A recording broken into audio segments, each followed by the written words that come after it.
GG Jackson is easily one of, if not the most interesting prospect in the draft after the obvious. At 6'9", 6'10", he's one of the leading scorers among freshmen, putting up 17 a night, consistently flashing a high-level upside as a shot maker, despite his squad being pretty uncompetitive. In the past, it's been a mixed bag for the guys who classed up and head to college a year early, but despite a few downs, he's already proven he can hang with the big dogs. So let's go ahead and look at what GG's shown so far for South Carolina.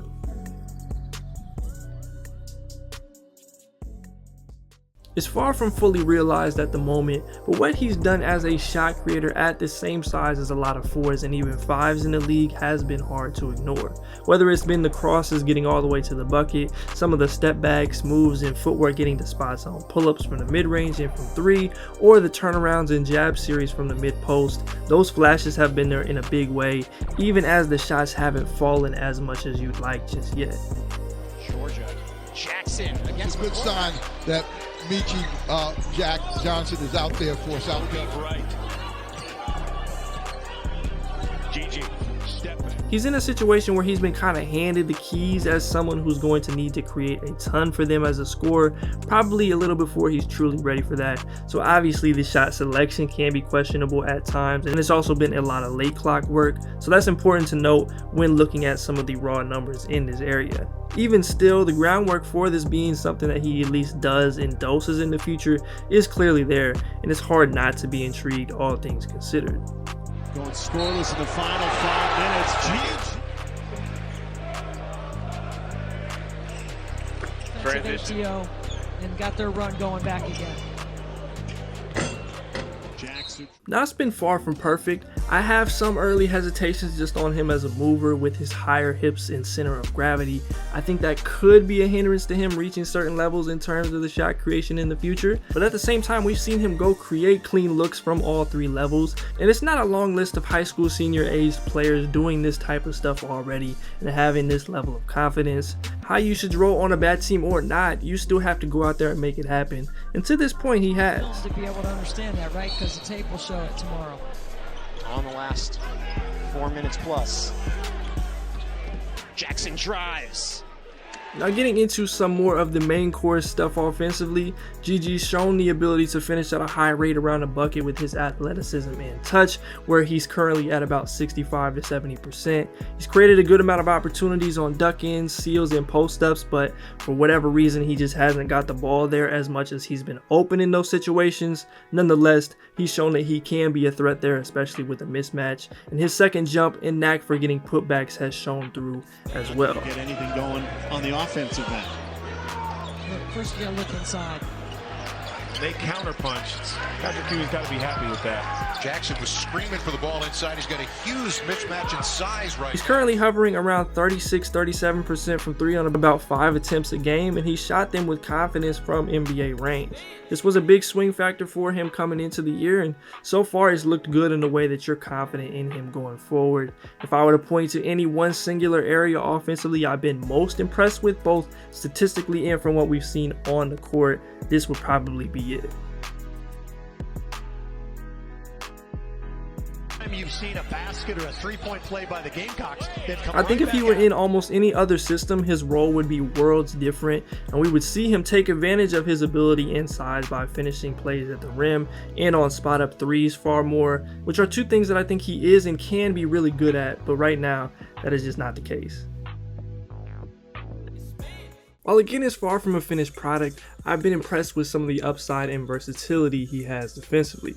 At that size, he's shown that he can keep up with a few different types of players. He's defended multiple actions, and considering he's fresh out of his junior year of high school, it's been solid overall. He's come up with some impressive stops out in space or on an island versus real creators. He's had a few impressive help side blocks and moments defending both sides of the pick and roll, though it's been far from perfect. And to me, he's someone who really just needs the reps to be able to see the game, have experience being in situations repeatedly and making mistakes to sort of build up the necessary feel for rotations, help positioning, and hopefully in the process stay more alert more consistently.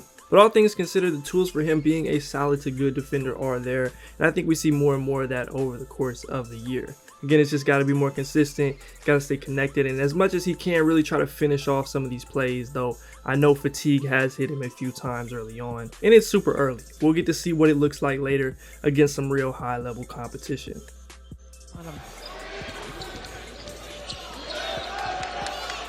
Oh, he's pressing up on him.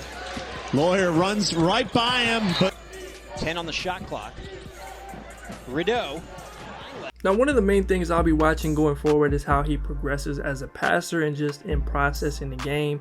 His assist numbers specifically are going to be a huge talking point, but I gotta say, it's hard to really take a ton away from those raw numbers in this situation, but the overall decision making is definitely something that he needs to work on. Just being able to make quick and accurate decisions on the fly, reading defenses and doubles, especially from the post, and knowing when and where he can attack and when he needs to just dish it off.